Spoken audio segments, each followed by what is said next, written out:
Indian pharmaceutical industries आता 2020 मध्ये आपण बघू. ओके, 2020 मध्ये इंडियन फार्मास्युटिकल इंडस्ट्रीज कुठल्या ठिकाणी आहेत, कुठल्या ह्याच्यावर आहेत, म्हणजे किती प्रोग्रेसमध्ये आहेत ते आपण बघू. As per survey by Indian brand equity foundation, Indian brand equity foundation नावाच्या कंपनीनं काय केलेलं आहे, एक सर्वे केलेला आहे. आणि या सर्वेनुसार जर आपण बघितलं इंडियन फार्मास्युटिकल इंडस्ट्रीज बद्दल बघूया. Indian pharmaceutical industries supply over 50% global demand for vaccines. म्हणजे जगाचे जे काही व्हॅक्सिनची डिमांड आहे त्याची 50% व्हॅक्सिन्स इंडियामधून सप्लाय केली जातात आत्ता. ओके, म्हणजे 50% व्हॅक्सिनचं मार्केट इंडिया थ्रू सप्लाय केलं जातं, लक्षात ठेवा 2020 मध्ये. Indian pharmaceutical industry supply over 40% of US demand for generic medicines. तर API किंवा जेनेरिक मेडिसिन ज्याला आपण म्हणतो, तर जेनेरिक मेडिसिनची जी युनायटेड स्टेट्सची जी काही डिमांड आहे त्यातली 40% demand Indian pharmaceutical companies provide करतायत आत्ता. Okay, so it is a huge demand. Indian pharmaceutical industries supply over 25% UK demand for all medicines. United kingdom म्हणजे ब्रिटन जे आपण म्हणतो, या युनायटेड किंगडम मधले जे काही मेडिसिन्स लागतात त्यातली 25% डिमांड इंडिया भागवते, लक्षात ठेवा. Okay, India is having second largest share of pharmaceutical and biotech workforce in the world. म्हणजे फार्मास्युटिकल आणि बायोटेक्नॉलॉजी या फील्ड्समध्ये वर्क करणारे जे काही वर्कफोर्स आहे त्यामध्ये इंडियाचा दुसरा नंबर आहे जागतिक लेवलला, लक्षात ठेवा. Second largest share of pharmaceutical and biotechnical workforce in the world. म्हणजे फार्मास्युटिकल सेक्टरमध्ये आणि बायोटेक्नॉलॉजी फील्डमध्ये जेवढं काही जागतिक लेवलला वर्कफोर्स लागते त्यामध्ये 2 नंबरचं वर्कफोर्स जर कुठलं असेल तर ते इंडिया आहे, लक्षात येते. म्हणजे किती ह्यूज डेव्हलपमेंट इंडियामध्ये झालेली आहे इंडियन फार्मास्युटिकल इंडस्ट्रीजमध्ये ते बघा. आता as per the Indian economic survey 2021, Indian economic survey 2021 प्रमाणे जर आपण बघितलं तर Indian market expected to grow 3 times in next decade. पुढच्या 10 वर्षामध्ये इंडियन फार्मास्युटिकल मार्केट 3 पट वाढेल असा अंदाज या सर्वे थ्रू बांधला गेलेला आहे. पुढच्या 10 वर्षामध्ये 3 पट मार्केट वाढू शकतं. Market is estimated at $42 billion, म्हणजे $42 बिलियन पर्यंत 2021 मध्ये इंडियन मार्केट जाईल असं एस्टिमेट केलेलं आहे. It is likely to reach more than 120 to 130 billion US by 2030. म्हणजे 2030 पर्यंत हेच मार्केट जर आपण बघितलं इंडियन फार्मास्युटिकल मार्केट हे 120 ते 130 बिलियन US पर्यंत जाऊ शकतं असा अंदाज या सर्वेनं दिलेला आहे. Globally, India ranks third in terms of pharmaceutical production by volume and 14th by value.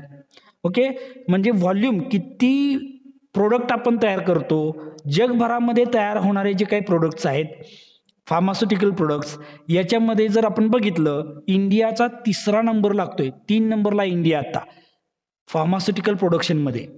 Okay, volume comparison केला तर किती प्रोडक्ट तयार करतो आणि व्हॅल्यू जर बघितली आपण म्हणजे अमाऊंटमध्ये जर आपण बघितलं तर इंडियाचा 14वा नंबर लागतोय ग्लोबली. बघा आणखी Indian pharmaceutical industries includes 3000 drug companies and more than 10,500 manufacturing units. म्हणजे जवळजवळ 3000 कंपनीज आत्ताच्या घडीला इंडियामध्ये आहेत फार्मास्युटिकल मॅन्युफॅक्चरिंगसाठी. आणि त्यांचे वेगवेगळे प्लॅन्स असं जर आपण कन्सिडर केलं तर ह्या सगळ्यांचे मिळून 10,500 पेक्षा जास्त काय आहेत मॅन्युफॅक्चरिंग युनिट्स सध्या इंडियामध्ये सुरू आहेत. लक्षात येत आहे? India is the 12th largest exporter of medical goods in the world. Medicine साठी लागणारे मेडिसिनल प्रोडक्ट साठी लागणारे जे काही कच्चा माल आहे तो कच्चा माल एक्सपोर्ट करण्यामध्ये इंडियाचा आता 12वा क्रमांक आहे जागतिक लेवलला. Pharmaceutical sector contributes 6.6% of the total merchandise export. म्हणजे जो काही इंडियामधून एक्सपोर्ट होतो सगळ्या प्रोडक्टचा म्हणू आपण फक्त फार्मास्युटिकल नाही तर ह्या सगळ्या जो काही एक्सपोर्ट होतोय आपला इंडियामधून जे जे काही एक्सपोर्ट होतं त्याचं जर आपण त्याच्यामध्ये फार्मास्युटिकल सेक्टरचा वाटा किती आहे जर आपण बघितलं तर तो 6.6% आहे. टोटल जे एक्सपोर्ट आपण करतो इंडिया याच्यामध्ये 6.6% वाटा हा फार्मास्युटिकल एक्सपोर्टचा आहे. लक्षात ठेवा. As of May 2021, India supplied a total of 586.4 lakh COVID-19 vaccines to 71 countries. म्हणजे बघा वॅक्सिन जे कोविड वॅक्सिन आहे याच्यामध्ये खूप मोठा कॉन्ट्रीब्युशन इंडियाने दिलेला आहे. मे 2021 पर्यंत जर आपण बघितलं तर 586.4 लाख कोविड-19चे वॅक्सिन्स 71 वेगवेगळ्या कंपनीजमध्ये इंडियानं एक्सपोर्ट केलेले आहेत. Okay, so that is not a very small amount, it is very huge amount. Okay, आणखी बघा Indian drugs are exported to more than 200 countries in the world. म्हणजे आता इंडियन ड्रग्ज आपण जर बघितलं इंडिया जर आपण बघितलं तर इंडियन ड्रग्ज 200 वेगवेगळ्या देशांमध्ये एक्सपोर्ट केले जातात. Largest provider of generic medicines globally. Generic मेडिसिन्सचा सगळ्यात जास्त प्रोव्हायडर जर कुठला देश असेल तर तो इंडिया देश आहे. लक्षात ठेवा. ओके, भारत देश हा ग्लोबली जेनेरिक मेडिसिनचा काय आहे आज फर्स्ट नंबरचा एक्सपोर्टर आहे. It occupies 20% of the global export of generic medicines in terms of volume. म्हणजे जे काही एक्सपोर्ट होतो कशाचा जेनेरिक मेडिसिनचा वेगवेगळ्या देशांमधून एक्सपोर्ट होतो त्याच्यामध्ये 20% वाटा व्हॉल्यूम म्हणजे त्या नंबर ऑफ प्रोडक्ट्स एक्सपोर्टेड याच्यामध्ये जर आपण बघितलं तर 20% वाटा इंडियाचा आहे टोटल एक्सपोर्टमध्ये. जगामध्ये होणाऱ्या एक्सपोर्टमध्ये 20% वाटा इंडियाचा आहे. आणि Indian pharmaceutical export reached up to $24.44 billions in 2021. म्हणजे जर आपण बघितलं 2021 मध्ये इंडियन फार्मास्युटिकल एक्सपोर्ट जो आहे तो $24.44 बिलियन झालेला आपल्याला बघायला मिळतो. वेगवेगळ्या सेक्टर म्हणजे त्याच्यामध्ये फक्त असं एकच ड्रग असा इन्क्लूड नाही आहे तर त्याच्यामध्ये बल्क ड्रगचं मॅन्युफॅक्चरिंग इन्क्लूड आहे, इंटरमिडिएट मोलेक्युलचं मॅन्युफॅक्चरिंग इन्क्लूड आहे, ड्रग फॉर्म्युलेशनचं एक्सपोर्ट इन्क्लूड आहे, सर्जिकल्स, आयुष आणि हर्बल प्रोडक्ट्सचं आणि बायोलॉजिकल्स या सगळ्या प्रकारच्या प्रोडक्टचं एक्सपोर्ट या $24.44 बिलियन मध्ये इन्क्लूड आहे. लक्षात ठेवा. ओके, एवढं फार्मास्युटिकल एक्सपोर्ट आपण आता करत आहोत. नेक्स्ट काय बघा Indian drugs and pharmaceuticals sector received a cumulative FDI worth $17.99. Okay, म्हणजे $17.99 foreign direct investment actually 17.99 billions आहे ते तर लिहायचं राहिलं.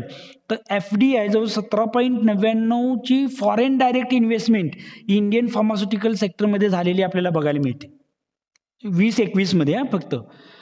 Government department of pharmaceuticals introduces pharma vision 2020. Government department जे आहे फार्मास्युटिकल्सचं, त्यांनी फार्मा विजन 2020 नावाचं विजन इंट्रोड्यूस केलेलं आहे. आणि या विजनचा एम काय आहे? To make India a major hub for end to end drug discovery. म्हणजे ड्रग डिस्कवरीमध्ये इंडिया एक नंबरला आलं पाहिजे, इंडियाचं मेजर हब झालं पाहिजे, या हा उद्देश या फार्मा विजनचा आहे. लक्षात ठेवा 2020चा. It also initiates a production link incentive scheme to the producers.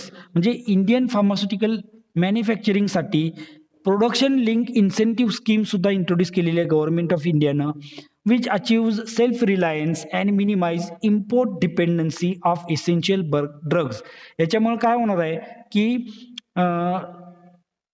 इंडियामधले जे काही मॅन्युफॅक्चरर्स आहेत यांना प्रोडक्शन लिंक इन्सेंटिव्ह मिळाल्यामुळं त्यांचं म्हणजे दुसऱ्यांच्यावर अवलंबित्व जे आहे ते कमी होईल. म्हणजे त्यांना जो फायनान्स आहे तो ह्या इन्सेंटिव्हमधून मिळणार आहे. त्याच्यामुळे दुसऱ्यावरचं अवलंबित्व ह्या कंपन्यांचं कमी होईल आणि त्याच्यामुळं दुसऱ्या कंपनीजकडून जो इम्पोर्ट ते करत होते तो कमी होईल आणि इंडिया आत्मनिर्भर होईल. बघा, पंतप्रधान नरेंद्र मोदींनी हा आत्मनिर्भर बनवण्यासाठी प्रयत्न चालू आहे बरं काय. भारताला आत्मनिर्भर बनवण्याचा जो प्रयत्न चालू आहे त्याचाच हा पार्ट आहे. तर याच्यामध्ये जास्तीत जास्त इम्पोर्टवर कसं अवलंबून आपण राहणार नाही, इंडियामध्येच ह्या गोष्टी कशा तयार केल्या जातील याचा विचार ह्या विजन फार्मा विजन 2020 मध्ये आपल्याला बघायला मिळतो. Government allocated more than rupees 2 lakh crores for PIL scheme. म्हणजे जे प्रोडक्शन लिंक इन्सेंटिव्ह स्कीम आहे या स्कीम मध्ये 2 लाख करोड रुपये गव्हर्नमेंट ऑफ इंडियानं द्यायचं ठरवलेलं आहे 5 वर्षामध्ये. 13 वेगवेगळ्या की सेक्टर्स, फार्मास्युटिकल सेक्टर्स मधले जे काही 13 की सेक्टर्स आहेत यांना 2 लाख करोड रुपये 5 वर्षामध्ये देण्याचं उद्दिष्ट कोणी ठरवलेलं आहे? गव्हर्नमेंट ऑफ इंडियानं ठरवलेलं आहे या PIL scheme through. India plans to set up a nearly 1 lakh crores म्हणजेच 1.3 billion US fund to boost the companies to manufacture pharmaceutical ingredients domestically by 2023. म्हणजे 2023 पर्यंत ज्या काही इंडियन फार्मास्युटिकल कंपनीज आहेत यांनी त्यांचं मॅन्युफॅक्चरिंग इंडियामध्येच कशा पद्धतीने वाढवता येईल याच्यासाठी जवळजवळ 1 लाख करोड रुपये काय केलेले आहेत? द्यायचं प्लॅनिंग केलेलं आहे. ओके, तर गव्हर्नमेंट सुद्धा या सेक्टरला आता खूप मदत करण्याच्या मानसिकतेमध्ये आपल्याला बघायला मिळतं आणि त्याचा परिणाम खूप चांगला होणार आहे आणि याच्यामुळे फार्मास्युटिकल इंडस्ट्रीज बूस्ट होतील, इंडियामध्ये आणखी बूस्ट होतील. आता जर आपण बघितलं in 2020 which are the top 10 Indian pharmaceutical companies, तर इंडियन फार्मास्युटिकल कंपनीज पहिल्या 10 कुठल्या कुठल्या आहेत बघा. 1 नंबरची जी कंपनी आहे ती आहे सन फार्मा. आताच्या घडीला सगळ्यात 1 नंबरची फार्मास्युटिकल कंपनी इंडियाची असेल तर ती आहे सन फार्मास्युटिकल्स. ओके, दुसरी आहे डॉक्टर रेड्डीज लॅब और लॅबोरेटरीज. ओके, तिसरी जी कंपनी आहे ती आहे दिवीज लॅबोरेटरीज. चौथी कंपनी आहे सिप्ला प्रायव्हेट लिमिटेड. ओके, चौथी जी आहे अरबिंदो फार्मा नावाची कंपनी आहे 5 नंबरची. 6 नंबरची जी कंपनी आहे ती आहे टोरंट फार्मास्युटिकल्स. ओके, आता तुम्ही यातली काही नावं ऐकली असतील, काही अजून ऐकली नसतील, पण लक्षात ठेवा. नंतर 7 नंबरची जी कंपनी आहे ती आहे ल्युपिन लिमिटेड. 8 नंबरची कंपनी आहे झायडस कॅडिला. 9 नंबरची जी कंपनी आहे ती ॲबॉट इंडिया नावाची कंपनी आहे आणि 10 नंबरची कंपनी आहे ती अल्केम लॅबोरेटरीज. तर ह्या इंडियामधल्या सध्याच्या पहिल्या 10 कंपनीज फार्मास्युटिकल इंडस्ट्रीज आपल्याला बघायला मिळतात. लक्षात आलं? तर बघा, आजच्या आपण ह्या लेक्चरमध्ये काय काय डिस्कस केलेलं आहे. आजचं हे सेशन जे आहे याच्यामध्ये आपण पहिल्यांदा events which are took place in the development of pharmaceutical industries in the India. हे वेगवेगळे इव्हेंट्स आपण बघितले. Then we had discussed various eras of development of pharmaceutical industries in India. Okay, then we had discussed Indian pharmaceutical industries at a glance in 2020. 2020 मध्ये Indian pharmaceutical industries कुठं आहेत हा part आपण finally discuss केलेला आहे. Okay, आपण इथं थांबतोय. Thank you for listening me patiently. Okay.